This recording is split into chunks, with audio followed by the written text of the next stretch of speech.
como vocês podem ver, né, o título da minha palestra tem que ver com o ídolo de Hércules, né, o ídolo de Cádiz.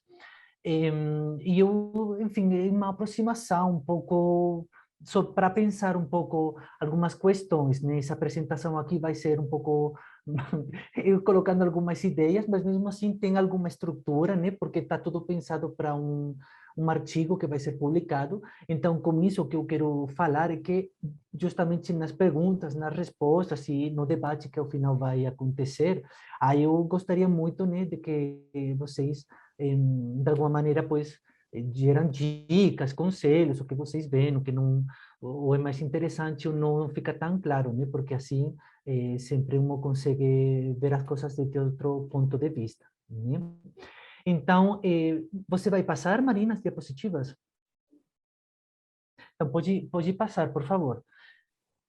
Então, como vocês podem ver um pouco, vendo um pouco as publicações, eu selecionei algumas, né, recentes, o tema da recepção da antiguidade e a recepção da escultura, das estátuas clássicas, antigas, romanas, em época posterior, né, tem sido um tema bastante tratado, bastante pesquisado, sobretudo no referente à antiguidade tardia, né, ou no concernente ao Império Bizantino, à Europa medieval. Mas a recepção dessas estátuas no mundo islâmico é um tema que não tem sido tão tratado assim mesmo, né? E isso tem que ver com várias questões, ou tem vários motivos, né, para explicar isso.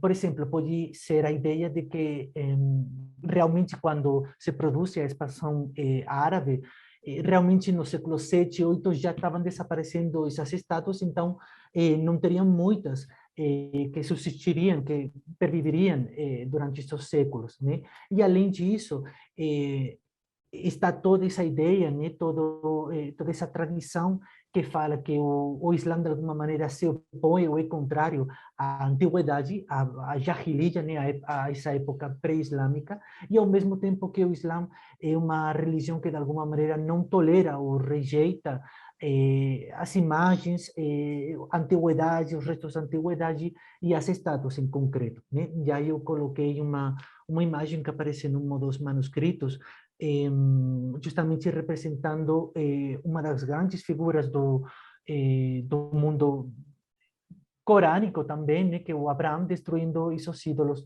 dos sabeus, né? Então, essa imagem que vocês veem aí, de alguma maneira, permanece associada com o Islã, né? Até o ponto de que, por exemplo, as destruções de Estado Islâmico, né, de Daesh, de alguma maneira são como uma reatualização, né? Uma volta a fazer o que essas imagens nos manuscritos medievais estão apresentando. Pode passar essa próxima, Marina, por favor.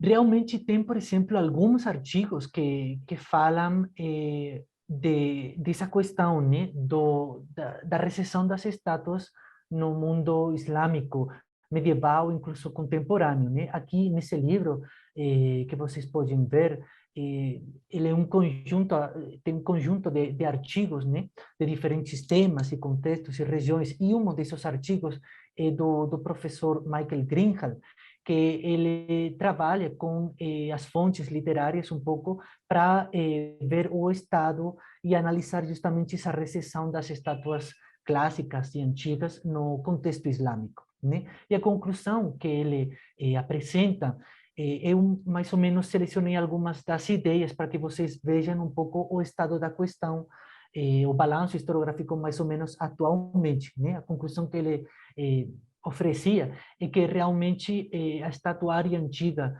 estaria num limbo no mundo islâmico, é decir, não tinha nenhum tipo de papel, estava aí meio que deixada, né, sem nenhum tipo de contato, sem nenhum tipo de interação com as pessoas, pois essas estátuas eram de alguma maneira consideradas recipientes de gênios, de demônios, de entidades e espíritos maléficos, que era melhor deixar lá respeitando elas, não, com uma espécie como de temor, que a maioria dos muçulmanos, né, como vocês podem ver aqui nessa terceira seleção, não teria nenhum tipo de ideia, ou teria muito vagas ideias sobre a origem dessas estátuas, qualquer conexão com a antiguidade, seja nome, seja propósito dessa estátua, não entraria dentro dos interesses e dos conhecimentos que os muçulmanos teriam, né, sobre essas estátuas. E, por último, um pouco em relação com o que eu estava falando anteriormente, essa última ideia de Michael Greenhall rescata, né, fala um pouquinho mais dessa desconexão da antiguidade com o mundo islâmico, né? Para ele, por exemplo, as estátuas não desempenhariam nenhum papel, justamente porque de alguma maneira não fazem sentido com o que ele chama, né, uma sensibilidade muçulmana. Então, isso aí é mais ou menos a ideia tradicional, né, sobre o tema. Mesmo assim, o Michael Greenhall, por exemplo, ele questiona algumas outras ideias que têm sido tradicionais e que, de alguma maneira, até agora, também eram mantidas, né? Ele, por exemplo, critica essa ideia de que não teria estátuas antigas em contexto islâmico. Ele afirma que sim teriam, né? E temos evidências, já seja nas fontes arqueológicas ou literárias, né?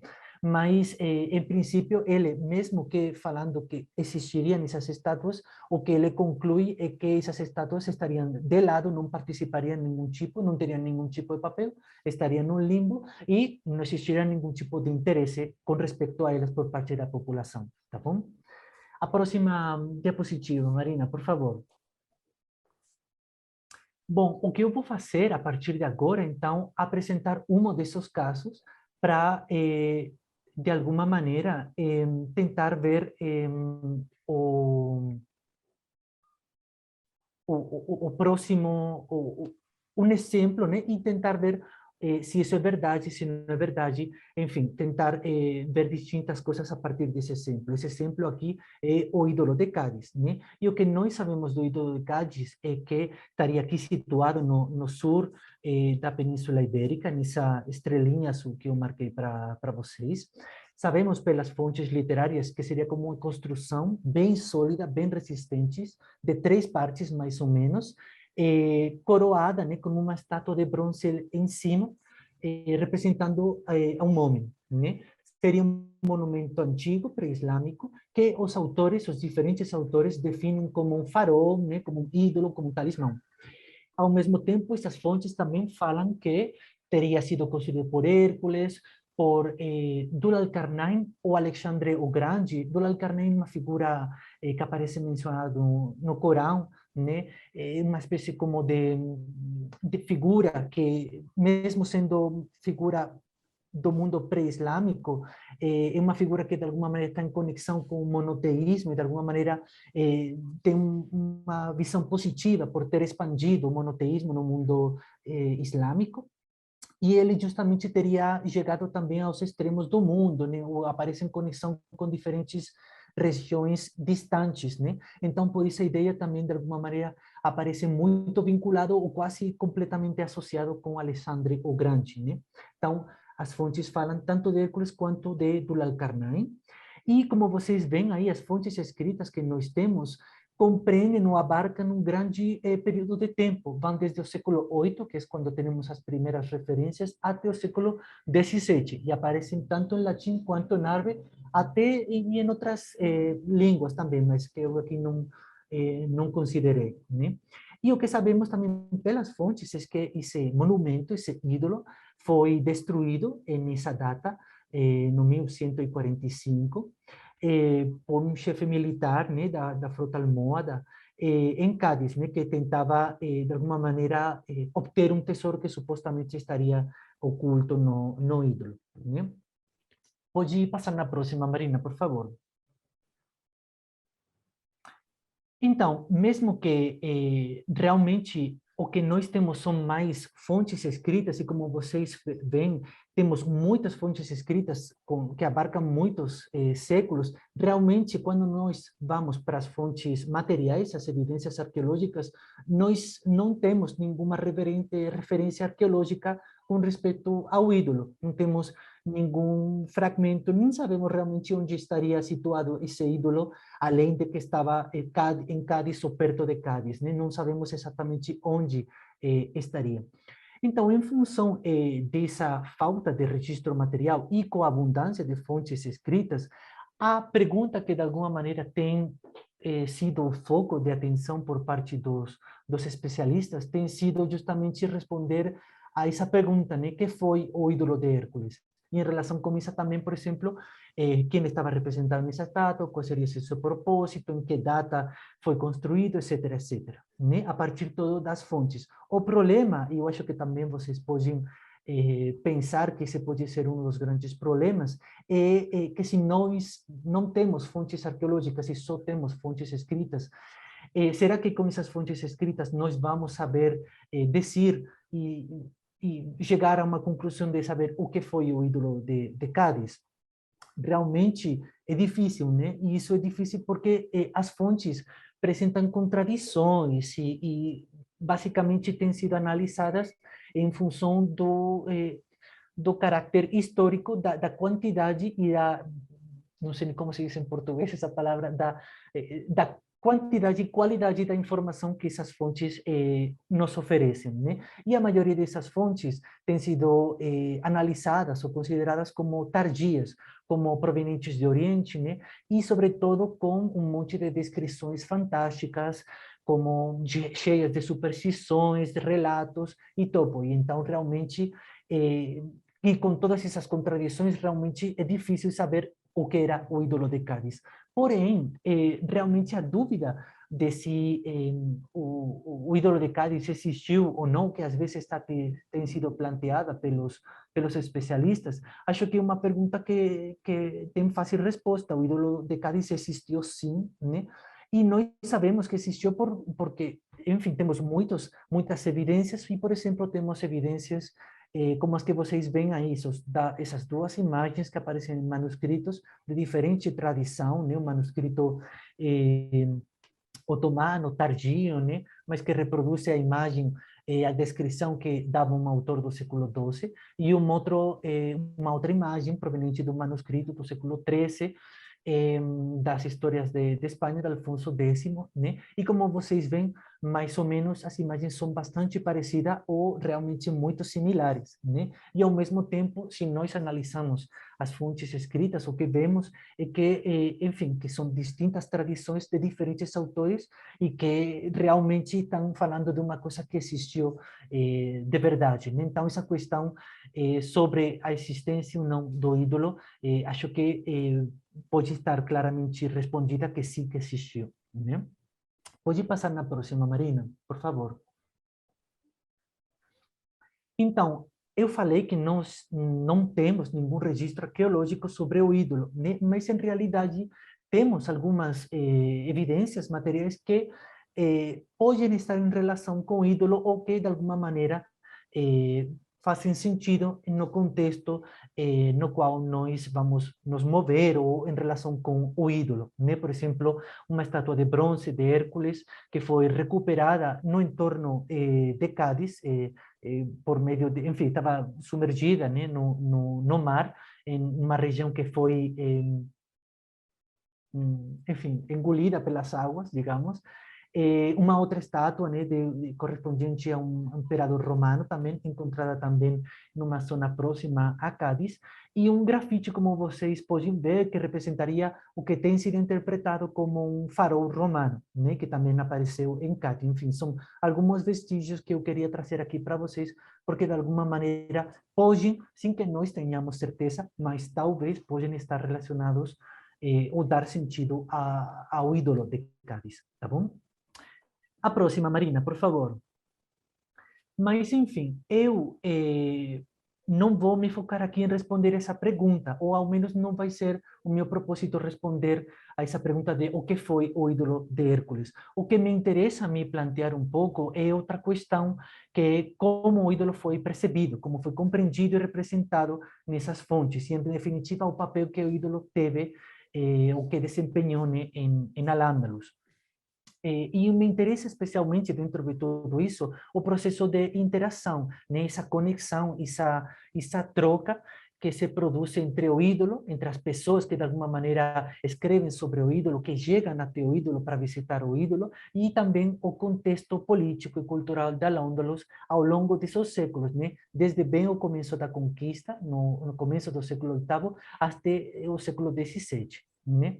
Então, esse processo, essa interação, é o que realmente me interessa. E nesse processo que acho que pode ser visto, né, analisado, é um processo de construção e deconstrução do ídolo, né, a partir de diferentes elementos, como nós vamos ver.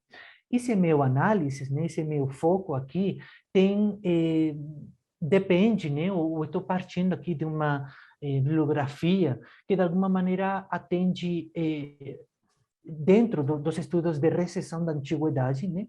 Dentro deles, eu englobo também aqui aqueles estudos que tratam um pouco mais das denominadas atitudes ou respostas que oferecem ou que suscitam a escultura antiga, né? E eu estou citando aqui também algumas fontes que, de alguma maneira, tratam um pouco dessa relação entre a cultura material, as estátuas, e as pessoas, né? E como, de alguma maneira, se estabelece um vínculo entre elas, já seja, por exemplo, livros como Arte e a Ciência, né? De Alfred Gell, ou O Poder das Imagens, ou aquela outra linha de pesquisa historiográfica também, né, que tem que ver com as bibliografias culturais, enfim, as histórias de vidas dos objetos e da cultura material que tem sido trabalhada também por outros autores.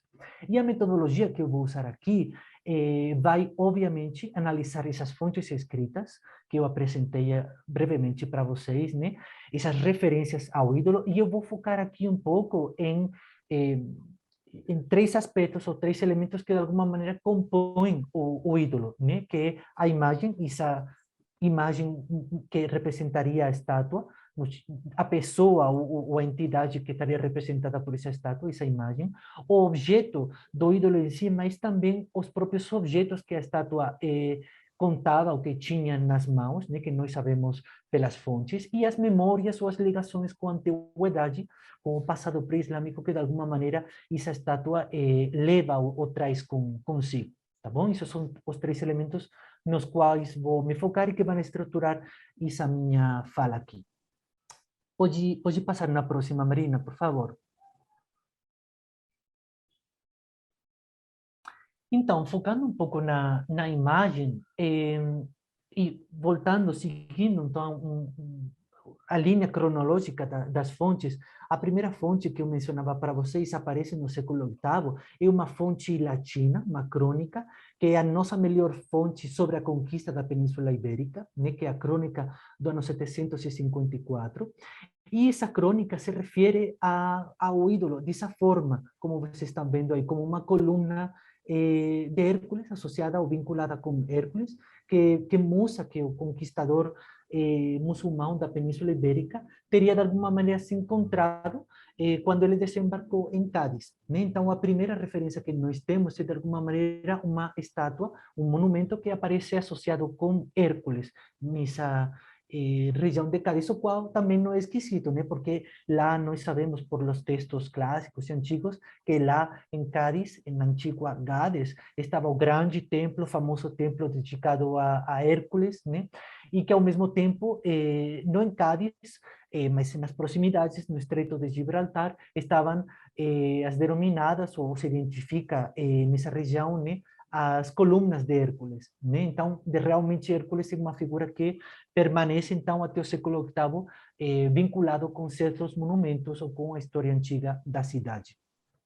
Mas se nós passamos as fontes árabes, a primeira fonte que vocês veem aí, que fala ou que descreve o ídolo é Ibn Hisham. Ele é um autor de começo do século IX, e ele descreve o ídolo como um farol que teria sido construído por Tutankhamon, por Alexandre o Grande, tá bom? Como eu expliquei. Agora, se nós continuarmos, já no século X, encontramos outra mudança, né? Encontramos, por exemplo, um autor oriental, egípcio, Al-Masudi, e outras duas obras ocidentais, provenientes da Al-Ándalus, escritas também no século X, o Kitab Urusiyus, que é uma tradução árabe da obra de Horócio, do autor do começo do século V, né, Horócio, e a história dos reis de Al-Ándalus, de Ahmad al-Razi, um historiador também andalusí, que fala bastante também sobre a história pré-islâmica de Al-Ándalus. Então, esses três autores, o Al-Masudi, o Kitab Rusiyus e a história dos reis de Al-Ándalus, de Ahmad al-Razi, falam que o ídolo foi construído por Hércules. De alguma maneira, voltam para a versão original que aparecia também na crônica de 754. E isso é porque esses autores, de alguma maneira, focam, estão se baseando em fontes clássicas. Por exemplo, Al-Masudi cita, de fato, a Aristóteles, duas obras dele, para falar das colunas de Hércules, tá? E aí é onde ele engloba, onde ele entende que está o ídolo de Cádiz. E o Kitab Rusiyyu está, obviamente, baseado na obra de Horócio, que também menciona as colunas de Hércules. Tá? O interessante aqui, ou a distinção que nós podemos fazer, é que realmente Hércules era uma figura bem desconhecida no mundo islâmico oriental, né? Al-Masudi, segundo meu conhecimento, o único, talvez um dos poucos, que menciona Hércules na obra dele, porque enfim, ele chega a ter esse nome a partir das fontes clássicas, mas os restantes dos autores, de alguma maneira, não têm em consideração a Hércules, não aparece nas obras deles. Porém, nas obras dos autores andalusíes, como Ahmad al-Razi, Hércules é realmente um protagonista, ele aparece bastante mencionado nas fontes, não só na dele, mas em outras fontes posteriores, em outros autores posteriores. E se fala que ele chegou na península, que conquistou, que construiu monumentos, enfim, tem toda uma referência, e nesse século X nós já podemos, de alguma maneira, entender uma mudança na concepção, na percepção do ídolo de Cádiz. Mas eu voltarei um pouquinho mais na frente sobre isso. O que eu queria um pouco para concluir essa primeira imagem, essa primeira análise sobre a imagem do ídolo, eu vou terminar com essas referências que falam que a partir do século XI, XII, XIII, o que está acontecendo é que esse ídolo, de alguma maneira não identificado, ou essa estátua não representaria a Hércules, sino que falavam os autores que representavam a um homem negro, a um nome, vocês podem ver distintos autores, né, que falam que seria um nome negro ou um nome bereber, né, do norte da África. Então, autores tardios ofereciam essa outra versão, tá bom? Pode passar para a próxima, Marina. Então, como vocês estão vendo, né, a partir dessas fontes, essas pequenas fontes que eu apresentei, realmente tem muitas contradições nas fontes, não dá para saber quem estaria representado nessa estátua, né? E o que me interessa a mim um pouco plantear aqui é por que essa estátua representava um homem negro ou bereber, enfim, porque essa última versão, né, descrição que fazem os autores, de onde que nós podemos entender essa mudança, né?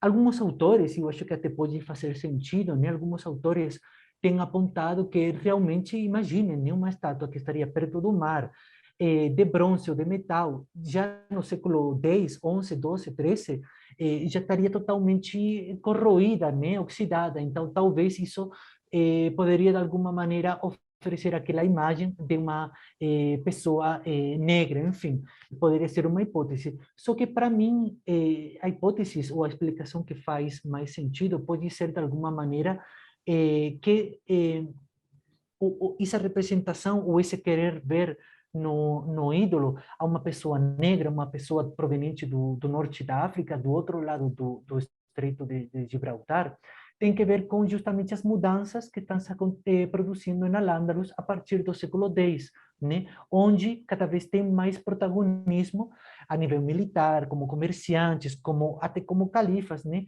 Dinastias ou soldados ou personagens provenientes do norte da África, né? Como os almorávides, os almohades, que de alguma maneira vão ditar a política e a cultura e o contexto em Al-Ándalus a partir do século X, né? E talvez isso justamente tem que ver com por que de repente se identifica esse ídolo com uma pessoa negra ou bereber, tá bom? Mas, enfim, já com essa primeira ideia, eu acho que dá para ver um pouco uma primeira conclusão, que é a que eu escrevi aqui nessas linhas, né? Que realmente o ídolo não é um simples vestígio da antiguidade, mas que tinha um papel, né? E que essa imagem até podia ser reconhecível e era significativa em Al-Ándalus, né? Que era alguém, uma imagem que estava conectada com uma alteridade, com a jahiliya, né? Com a época da ignorância, da história pré-islâmica, né? Mas que ao mesmo tempo passava a ser não só uma imagem religiosa e pagã, né, da jahiliya, mas se transformava em uma referência a nível político, cultural, ligada ao presente da Al-Ándalus, né? E que de alguma maneira fazia sentido ou parecia oferecer uma visão mais familiar, adequada ao contexto, né, como estava falando, a partir do século X, tá bom? Vamos pela a próxima, Marina, por favor. Então, focando agora nos objetos que essa estátua teria nas mãos. De novo, eu volto para essa primeira notícia que nós temos da crônica do ano 754, né? Essa crônica fala que a estátua tinha uma chave e um livro, e que esses dois objetos, de alguma maneira, permitem ao autor fazer como uma leitura, digamos que simbólica, do que está acontecendo, né? Ele introduz essa referência ao ídolo em uma passagem na qual ele descreve a chegada de Musa, e aí, de alguma maneira, essa chave e esse livro que estão oferecendo, e assim parece, porque assim parece citado, né, nessa notícia, de alguma maneira estão como oferecendo, abrindo as portas de Ibéria e do porto de Cádiz para Musa, para o conquistador muçulmano, né? Então, essa associação já parece feita com os objetos que a estátua teria nas mãos. Se nós vamos para essa outra primeira fonte árabe que menciona o ídolo, essa primeira fonte, não diretamente o Ibn Hisham, mas outras fontes que de alguma maneira estão associadas com o ciclo de Dul al-Qarnayn, de Alexandre o Grande, associam também a construção do ídolo com uma imagem que representaria o Alexandre o Grande, o Dul al-Qarnayn, com um tridente na mão, né? Então, de acordo com tanto as fontes latinas como as fontes árabes, o que parece, né, o que eu entendo, é que, digamos, minha estátua teria um ou mais de um objeto nas mãos, né? E que esses objetos, de alguma maneira, são considerados de uma forma simbólica ou mágica ou talismânica, de alguma maneira estão controlando ou têm algum efeito, seguram ou garantem, né, a passagem no Estreito do Gibraltar, de alguma maneira tem controle sobre o mar e o vento, nessa região de Cádiz e do Estreito de Gibraltar, porque, como vocês veem, tanto na fonte latina quanto na fonte árabe, essa ideia está associada justamente com esse controle do passo do Gibraltar, do mar e dos ventos, tá bom? E, inclusive, uma última notícia aqui é interessante porque também alude, né, a essa relação do ídolo com o vento, né, com o controle do vento. Essa notícia fala que o emir de Al-Ándalus, o Muhammad I, né, ele estava procurando um lugar onde ele caçar, né, e ele acabou chegando até Cádiz.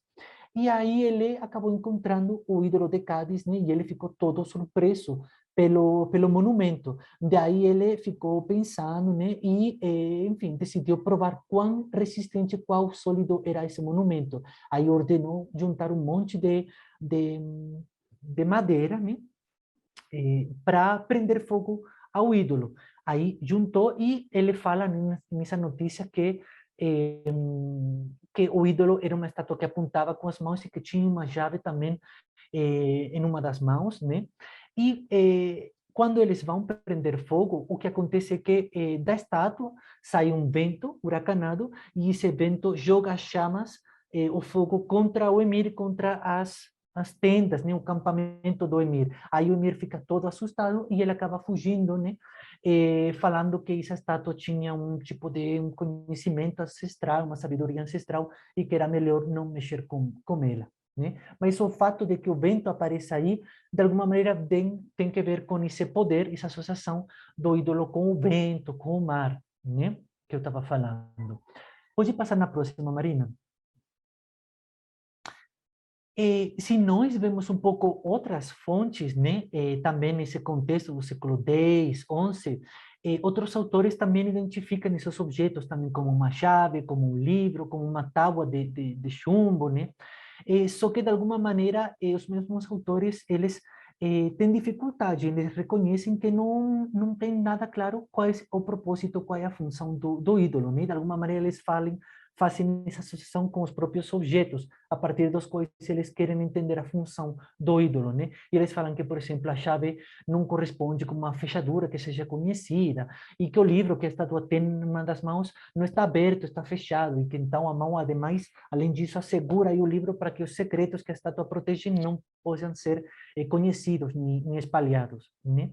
E eu coloquei aqui também um poema interessante, porque de alguma maneira mostra também um pouco essa conexão, essa ideia do ídolo como um talismã que de alguma maneira está associado com a passagem, a navegação no mar e no estreito, né? É um poema, né, que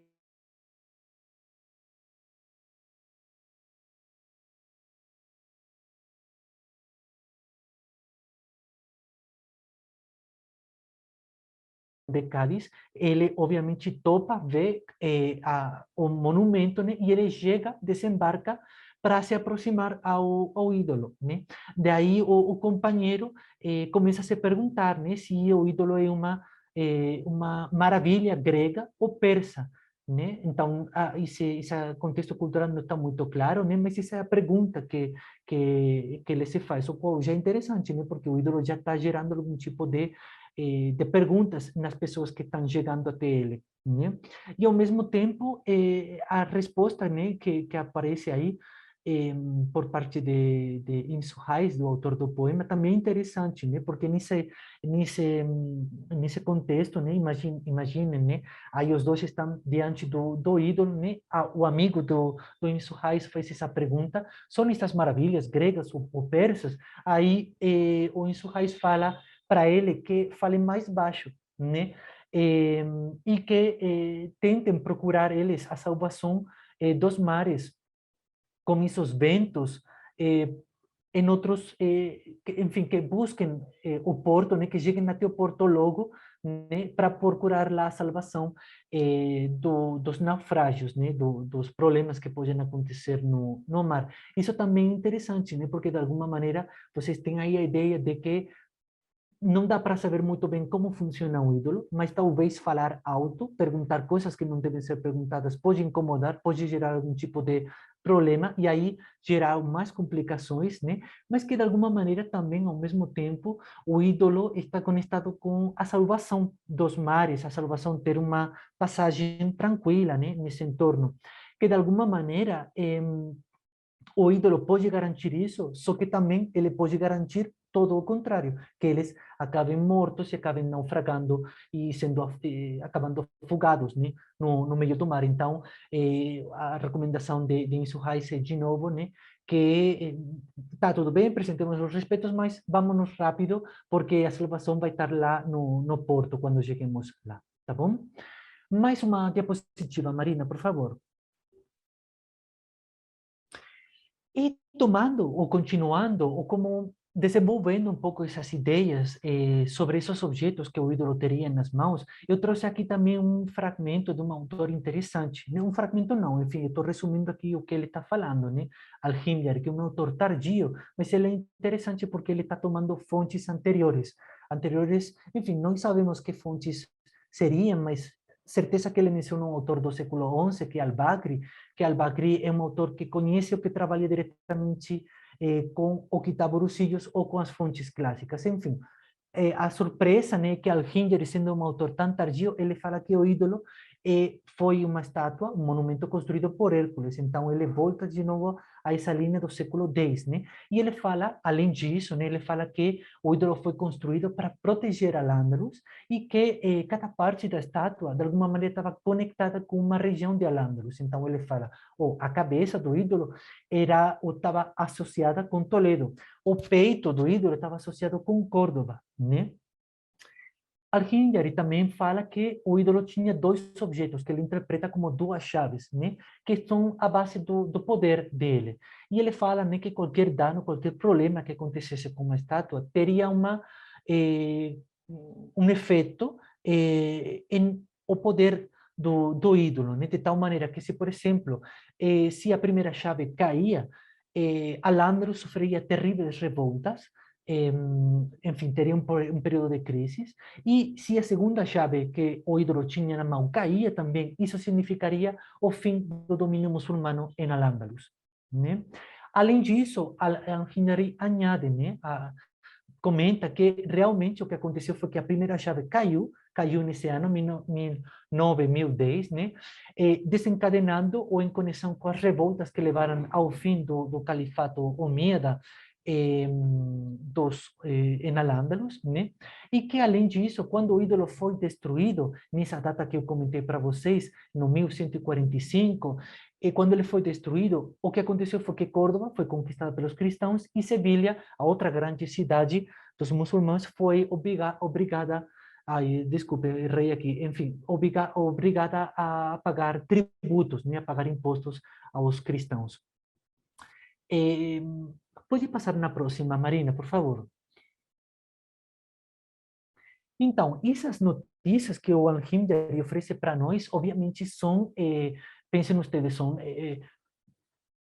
e profecias, né? Digamos, são coisas assim que poderíamos descartar facilmente, né? Só que, como eu digo, ele de alguma maneira está voltando para o século X e ele, além disso, está trazendo uma ideia que é propriamente do século X, né? Que é essa ideia de associar o ídolo com Al-Ándalus, com a proteção ou com associação com Al-Ándalus.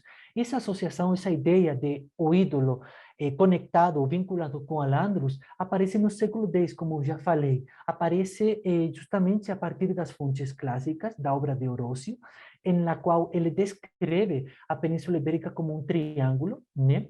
Aí ele menciona, ou ele fala justamente das colunas de Hércules, né? Que ocupariam o ponto mais, enfim, um dos vértices desse triângulo, né?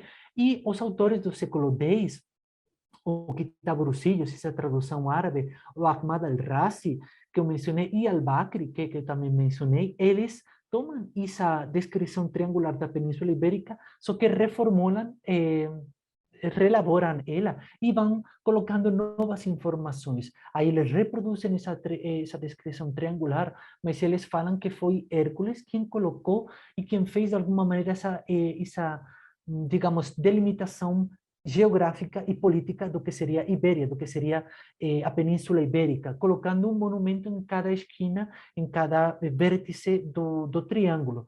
Então, um desses seria o ídolo de Cádiz, o Sanam Cádiz. Um outro seria o que eles falam de Sanam Jaliquilla, né? O ídolo de Galícia, que seria o que eles identificam com esse faro aqui romano, que é um faro reconstruído, né, como vocês podem imaginar, mas que foi um faro romano que até hoje aparece denominado como Torre de Hércules, né? E o terceiro desses vértices das esquinas do triângulo estaria na cidade de Tarragona, mais ou menos, né? Que também é outra das grandes cidades da antiguidade romana, né, com um monte de vestígios e de monumentos antigos. O interessante, portanto, é que Al-Hindari está tomando essa ideia que, de alguma maneira, aparece já no século X, associando o ídolo com a proteção, com a conexão, com a delimitação da Península Ibérica a nível político e geográfico, que teria sido feita por Hércules, só que Al-Hindari está misturando e desenvolvendo, digamos, essa ideia para além dessa ideia, né? Está aprofundizando nessa ideia. Pode passar na próxima, Marina, por favor. Em, acho que passou mais uma, não? Ah, não, essa... Ah, Isso, isso, Marina, obrigado. Então, como eu estava falando aqui, né, o Al-Hindari basou o relato dele nessa conexão, nessa ideia de o ídolo vinculado com Al-Andalus, mas, ao mesmo tempo, parece razoável pensar que ele, ao mesmo tempo, tomasse ou considerasse outras fontes, tradições locais da região de Cádiz, que apareceram após a queda real de um dos objetos que a estátua segurava na mão. E estou falando isso porque o que Alhinyari menciona para nós é que quando caiu essa primeira chave, o que aconteceu foi que a população de Cádiz pegou essa chave e levou ela até o senhor de Ceuta. Inclusive, ele fala, né, que essa chave foi pesada, aí deu tantos dinares no peso dessa chave, enfim, todas umas cifras magnificadas, mas está falando de que um objeto caiu e foi recolhido e, de alguma maneira, recuperado e levado até Ceuta, que Ceuta fica em uma outra cidade na frente de Cádiz, digamos, ao outro lado do Estreito de Gibraltar. Tá? E, além disso, outros autores falam também que o objeto da estátua também caiu, também nesse contexto, nessa época, mais ou menos, começo do século XI, né? Só que, por exemplo, Al-Zuhri, que é o que fala dessa ideia, desse objeto que cai, ele interpreta essa caída de uma outra maneira diferente. Ele toma essa ideia mais própria, digamos assim, da tradição islâmica, que associa o ídolo com eh, a tradição, com uma boa passagem no Estreito de Gibraltar, com o controle do mar e dos ventos nessa região, né? E o que ele fala é que quando a chave caiu, aí os barcos conseguiram navegar tranquilamente, não teve nenhum tipo de problema já no Estreito de Gibraltar para as embarcações, tá? Para os barcos. Então, de novo, eu traço aqui uma segunda conclusão, digamos assim, né? Na qual vocês podem ver que realmente existe, né? Tem uma interação do ídolo com o contexto dele, com as pessoas que chegam perto dele, escrevem sobre ele, que dá para perceber que, de alguma maneira, a estátua talvez teria perdido algum dos objetos, mas que isso, de alguma maneira, é incorporado nas fontes, para, de alguma maneira, explicar ou reexplicar ou reelaborar as interpretações sobre a função, sobre o poder que ela teria, já seja em relação com Al-Ándalus ou já seja em relação com o Estreito de Gibraltar, o controle do mar e dos ventos, tá bom? Vamos para o final, então vai mais uma diapositiva, Marina, por favor. Então, agora vou tratar um pouquinho mais sobre as memórias, sobre essa conexão do ídolo com o passado, né? E aí já falei, né, para vocês que Hércules e Dul-Al-Qarnain são as figuras que de alguma maneira aparecem mais frequentemente mencionadas com relação ao ídolo. Mas, em realidade, quase todas as fontes falam, de alguma ou de outra forma, dessa conexão com a antiguidade, né? Fala, por exemplo, que o ídolo transmitia, ou tinha uma sabedoria ancestral e poderosa, que não era muito bem conhecida, que teria sido construído por um grande e poderoso soberano, né? E que só poderia ter construído tal coisa, um monumento assim, né? Como vocês viram no poema de Enzo Reis, às vezes a cronologia ou a tradição cultural do ídolo não era muito clara, se era grego, se era romano, se era persa, né? Colocando no mesmo conjunto, no mesmo caixão, né? Assim, povos mais ou menos conhecidos, né? Mas outros autores, por exemplo, eles chegam e dão até uma data precisa da fundação, da construção do ídolo, né? Que essa fonte tardia, o Dirk, ele fala que foi construído no ano 4092 após a morte de Adão, né? Só que isso é totalmente inventado, não tem nenhum tipo de fundamento, mas mesmo assim é realmente interessante, né? Que ele dê essa data.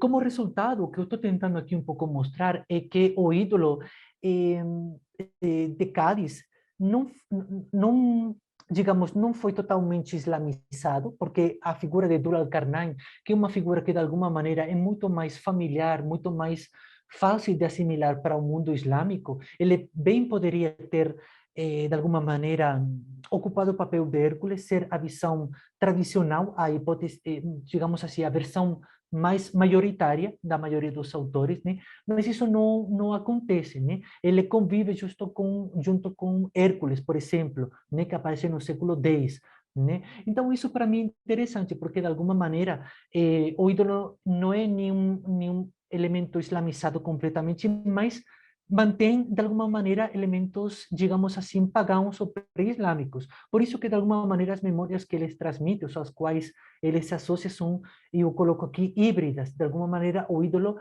permite se referir e juntar distintas esferas culturais e religiosas do mundo pagão, cristão e islâmico. E eu vou colocar um exemplo justamente disso que eu estou falando aqui, que vai ser a próxima diapositiva. Obrigado, Marina. Então, várias fontes, né, digamos assim, algumas das fontes, justamente as mais tardias, falam que o ídolo não teria sido construído nem por Hércules, nem por Duralcarnain, sino por um rei de Cádiz, que eles denominam como Sambatrin, Shambatar, enfim, diferentes nomes, ou não dão o nome dele, falam que ele tinha uma filha, a filha cobra também protagonismo, mas às vezes a filha, às vezes não, ela não aparece, não tem nome, né? Fica no anonimato, né? Mas de alguma maneira esse rei com a filha passam a ser um novo, digamos, topos em relação com a construção do ídolo, né? Que aparece nas fontes mais tardias. E além disso, aqui nessas fontes, o ídolo não aparece sozinho, né? Porque ele de alguma maneira aparece digamos assim, a história sobre a construção do ídolo aparece em relação com a construção de outros vestígios, de outros monumentos de Cádiz, como por exemplo um aqueduto, como por exemplo umas cisternas cheias de mosaicos que estavam em Cádiz. O interessante, portanto, é que, de alguma maneira, digamos assim, né, chegados já mais no século XI, XII, o ídolo é conhecido, mas ao mesmo tempo tem se descoberto outros vestígios da antiguidade. E agora, talvez é necessário explicar o ídolo não como algo aislado e único, sino em relação com essas outros vestígios da antiguidade. Aí eles falam, enfim, de todo um relato que fala que teve um concurso, né, uma disputa com diferentes pessoas, sábios, que chegaram lá e para conseguir a mão e casar-se com a princesa, cada um deles construiu um monumento. Aí um construiu o quê? O aqueduto, um outro construiu o ídolo de Cádiz, né? E aí tiveram essa competição para conseguir se casar com a filha do rei, né? E como vocês podem ver ou intuir, isso é realmente um topos, né? Uma legenda que a gente pode encontrar em outras relacionada com outros vestígios, relacionada com em outras regiões, inclusive, né? Só que eu vou um pouco problematizar tudo isso, e para isso eu volto um pouco às fontes. E aí vocês podem ver que se nós vamos nas fontes, vamos encontrar referências a denominado um antigo rei de Al-Ándalus, da época pré-islâmica, que aparece nas fontes conhecido como Pedro, como Bitos ou como Hércules. Ao mesmo tempo, as fontes falam que existia uma igreja em Cádiz, associada ou conhecida como São Pedro, como Santi Petri, ou como estão vendo aí, Chambitur, né? E ao mesmo tempo, vocês podem ver que esse topônimo, né, de Santi Petri aparece atualmente, se conserva atualmente em Cádiz. É uma região perto de Cádiz, onde justamente foi encontrada essa estátua de Hércules que vocês estão vendo aí na imagem.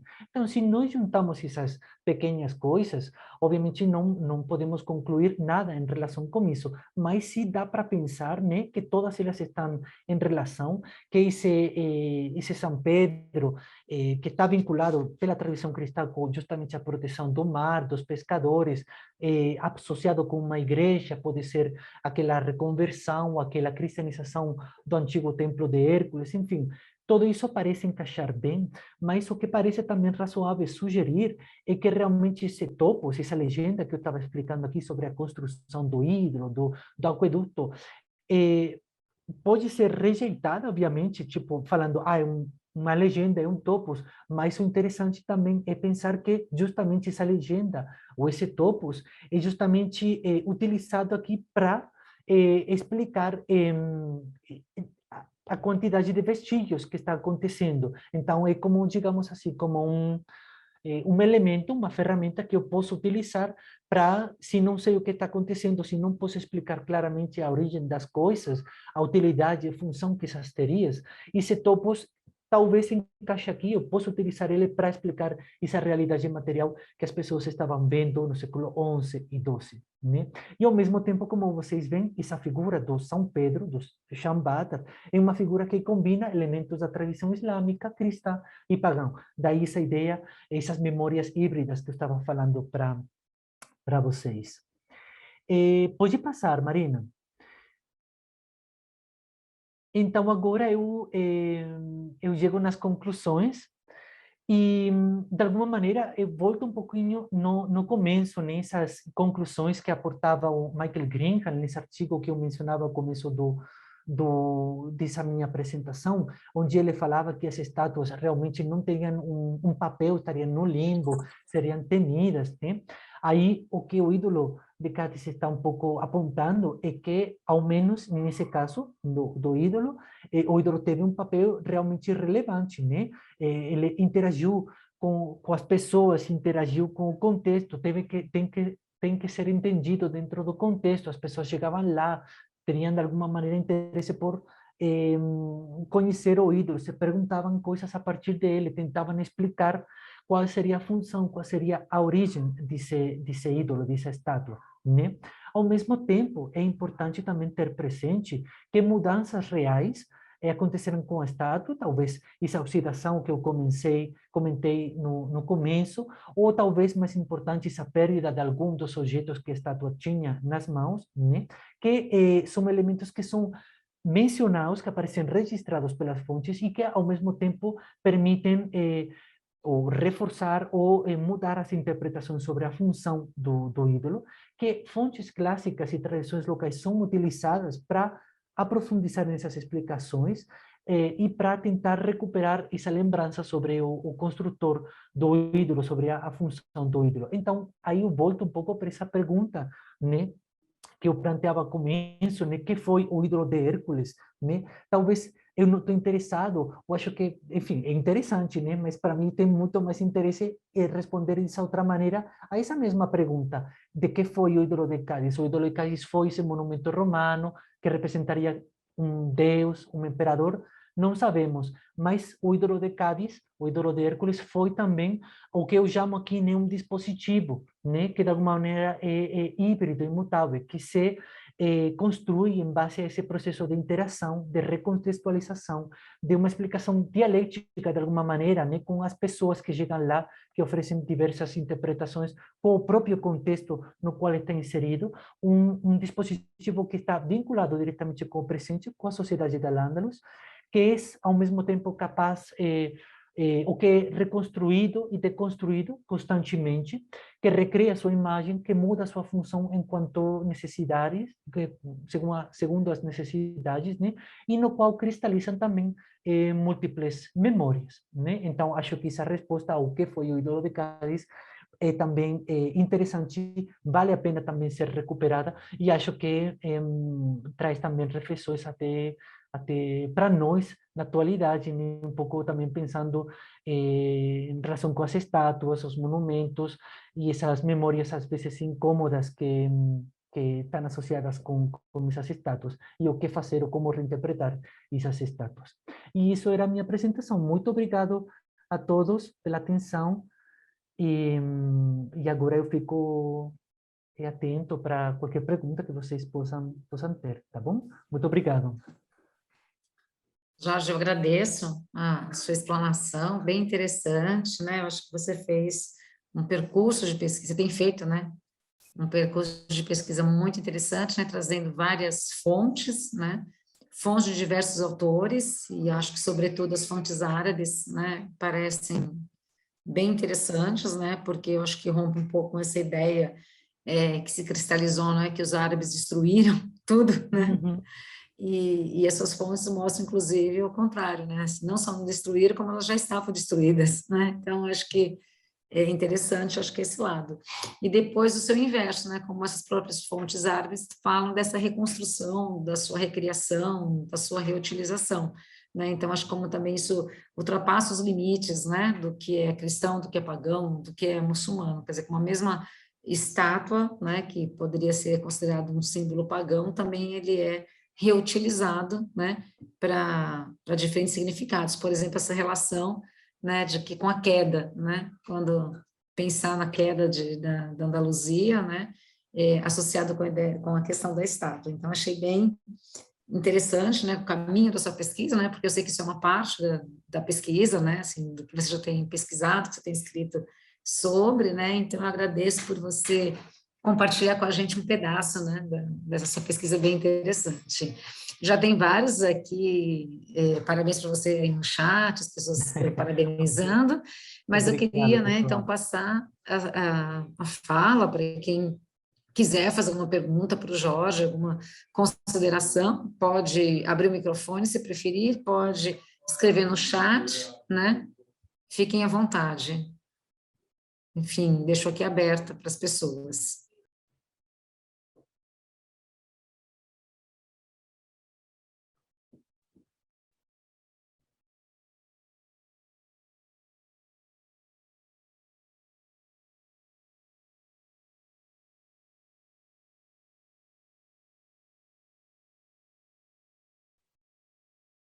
Tem gente assistindo da Espanha, né? Que bom. Ai, não sabia se ela tinha conseguido assistir. A professora Glória Moura, ela foi a minha diretora de tesis. Ah, que E eu bom. passei o link para ela, só que eu não estava sabendo se ela tinha conseguido entrar ou não, enfim. Mas que bom que ela conseguiu. Que bom, que legal.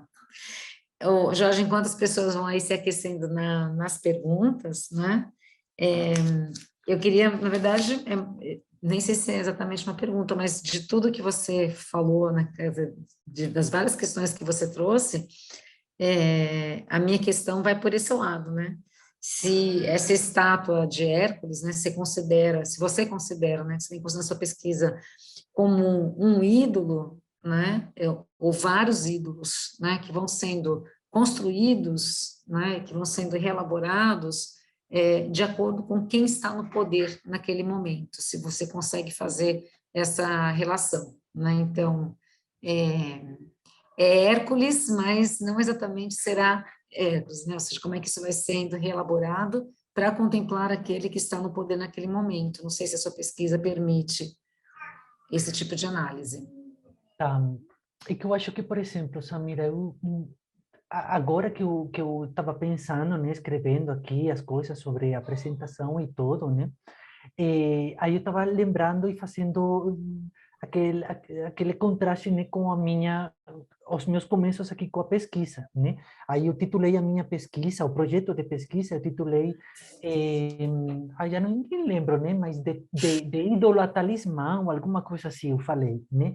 E para mim esse processo era como digamos assim, bem simples, sabe? Bem linear. Tipo, o ídolo pagão associado com a antiguidade, né? A Jahiliya, a época pré-islâmica, que se transforma em um talismã que tem uma função que é entendido como tal e que participa da sociedade da Al-Ándalus, né? Mas o que eu estou vendo agora, a partir da pesquisa de tudo isso, é que isso é uma visão sumamente simples das coisas e que realmente esse processo se produz, mas é só um dos processos que nós podemos analisar, né? Inclusive que esse processo não é, digamos assim, feito e não pode ser revertido, sino que pode ser revertido sim, e de alguma maneira nós encontramos fontes tardias, né, que falam que é um ídolo, é um talismã, e essa complementariedade de definições, de imagens que essa estátua está representando, não é um problema para os autores, não é um tipo de problema, e ao mesmo tempo cria problema para nós, né? Para eles está tudo bem, mas para nós é difícil, porque nós queremos ter justamente isso. Quem representava o ídolo de Cádiz? Quem estaria representado nessa estátua, né? Então, realmente nas fontes é difícil falar quem estava representado e pelas fontes não dá para um pouco para ver essa associação direta com o poder, tipo que eh, além do que eu já falei, né, que de alguma maneira tipo a figura de Hércules é recuperada no século X e isso obviamente responde ao contexto político-cultural do século X em Al-Ándalus, que tem que ver com o califato umíada, com toda uma recuperação da antiguidade em vistas a ser outro dos pilares da legitimação dos califas, né?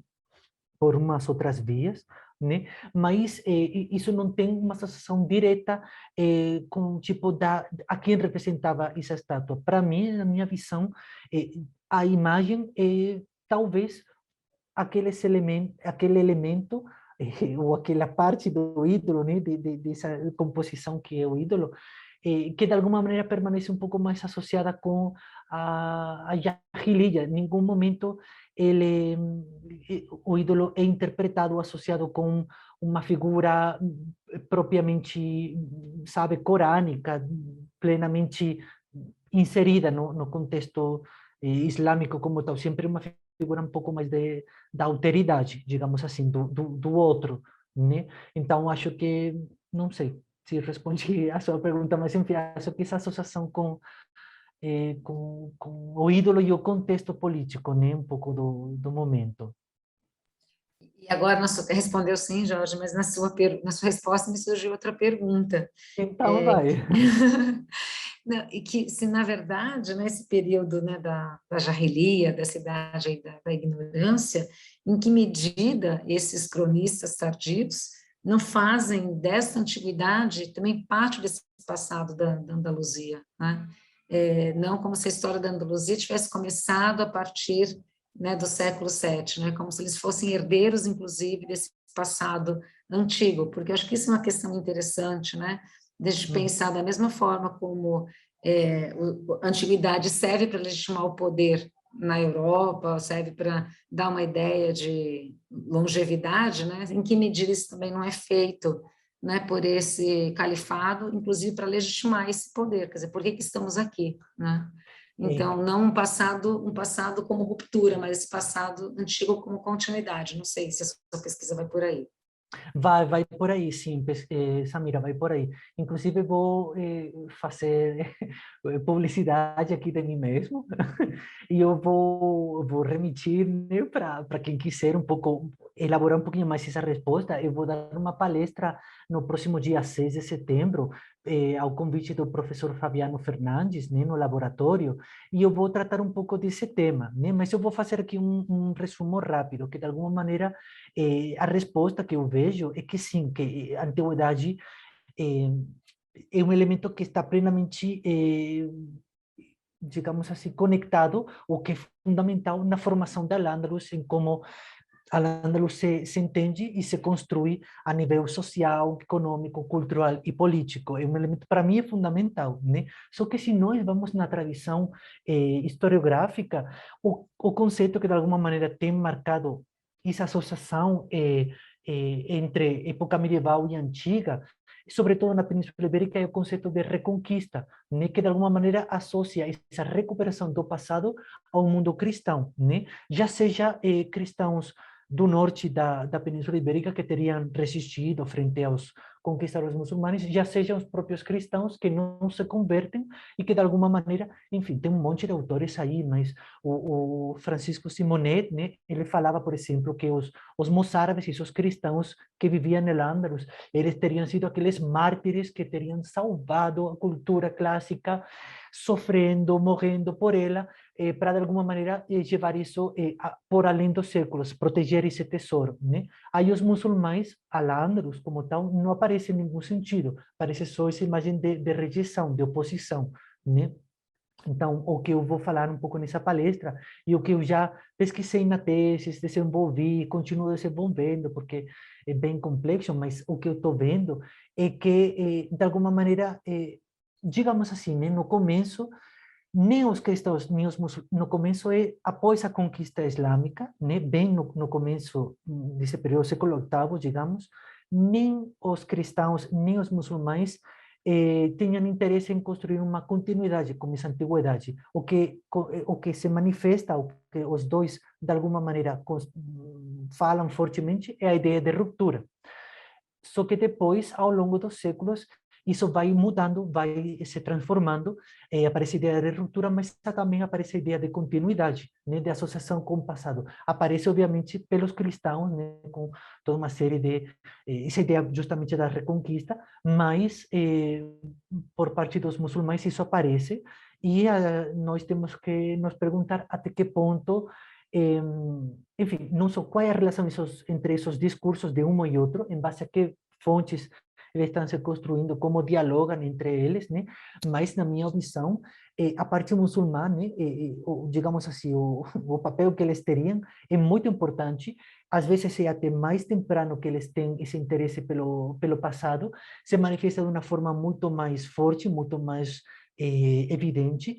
E para mim o melhor exemplo dessa conexão da antiguidade e legitimação no século X é Medina al-Sahara. Medina al-Sahara é aquela cidade palatina construída pelo califa Abderramán III, e lá, em meio daquele esplendor, daquela arquitetura andalusí, nós encontramos estátuas e sarcófagos romanos, impressionantes, de uma qualidade altíssima, que saíram, não sabemos de onde, mas que foram reutilizados, recopilados, colecionados e colocados lá. E a gente não pode falar que isso não tivesse um sentido, um propósito. Isso tem um sentido, um propósito, sim. Então, isso não acontecia no mundo cristão nesses momentos, e então a gente precisa ter uma explicação para isso. O que aponta é que realmente eles tinham uma conexão muito importante com o passado, sim.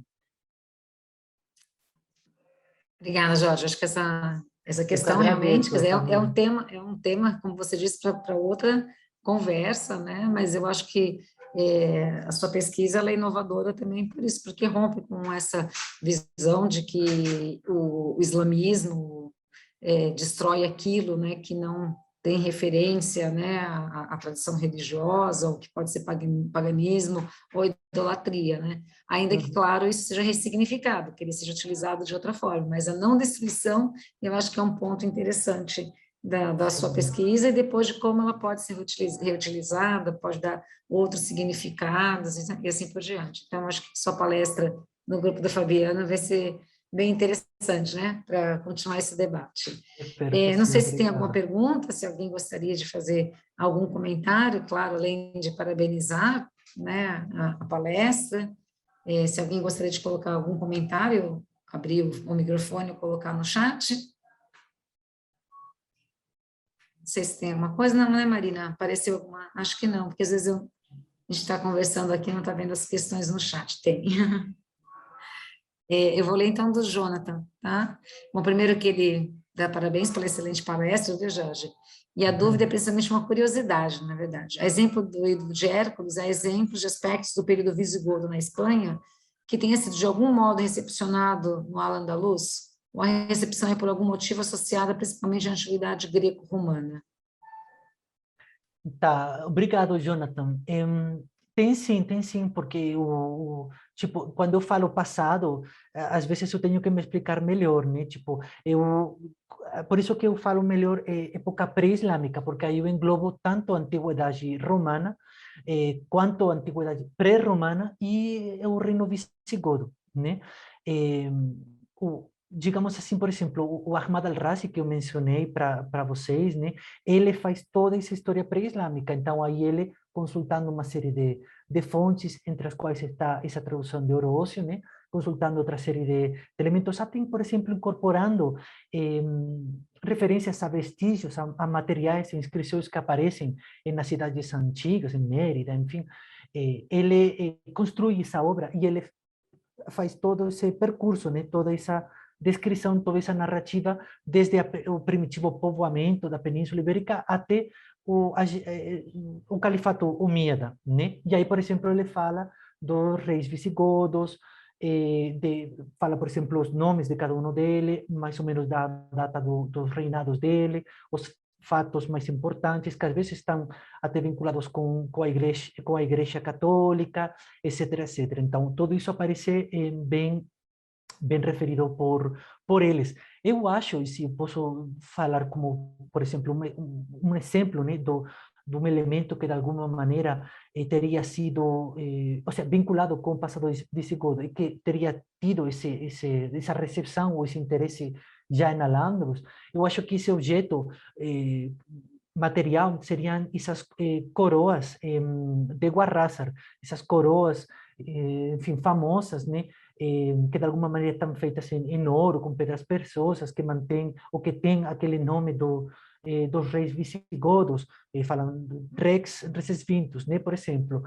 Essas coroas aparecem mencionadas desde digamos, desde o começo, né, mas sobretudo aparecem no século IX e X, aparecem mencionadas, né? Então, nós sabemos que, enfim, por exemplo, um autor do século IX fala da nada, né? Sem nenhum tipo de registro, ele menciona essas coroas, descreve elas, fala que estão feitas em ouro, com pedras preciosas, que cada uma delas tem um nome, e os anos de reinado dos reis visigodos, que essas coroas foram transportadas e levadas até Damasco como parte do botim, etc, etc. Então, acho que esse é o elemento mais destacado e justamente também traz aquele elemento mais em relação com a legitimação e a memória dos reis visigodos, porque esses objetos são interpretados como as coroas dos reis visigodos, que de alguma maneira, enfim, traz toda uma memória do reino visigodo. E isso tem sua importância, porque, enfim, esse autor, por exemplo, ele escreve isso antes de que as crônicas cristãs no norte da Espanha comecem a falar também do reino visigodo, tentando recuperar esse reino de Toledo e tudo isso. Esse autor, o que o Ibn Habib, ele é anterior a essas tradições cristãs. Então, a gente, enfim, tem muito para analisar aí nesse contexto do que está acontecendo com relação ao passado visigodo.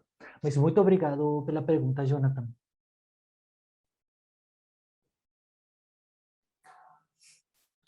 Bom, gente, eu não sei se alguém mais tem alguma questão. Se não tiver, então eu vou agradecer mais uma vez ao Jorge, né, pela palestra, pela oportunidade de ouvir, né, a pesquisa, de permitir que a gente reflita, né, sobre esses temas que não estão na antiguidade, não está no califado, mas acho que nem está na atualidade, né, acho que Também, essa conexão também é muito boa, né, a gente pensar sobre essa questão das estatuárias, né, reutilizadas, destruídas, recolocadas, né, todo o debate que isso tem trazido. Então, acho que o seu tema não é um tema do passado, é do presente, né, eu acho que é por aí, né, eu acho que sim. essa questão, né, então é um tema bem atual, ainda que esteja tratando da questão, né, de um símbolo da antiguidade, né, no califado omíada na Península Ibérica, né. Então, queria agradecer mais uma vez, Jorge, de ter Eu que aceito o agradeço, convite. Samira. Muito obrigado pela oportunidade. Como já falei,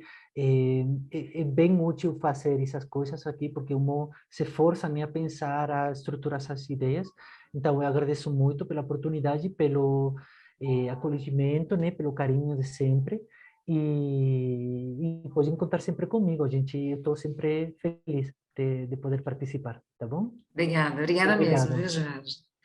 Bom, para quem, a Marina deixou a lista, né, do formulário Google, quem não assinou, assina, porque é a partir daí que os certificados serão gerados. Bom, gente, então eu agradeço mais uma vez a participação. Obrigado, obrigado, pessoal. Boa noite para vocês. Se cuidem e nos vemos nas próximas.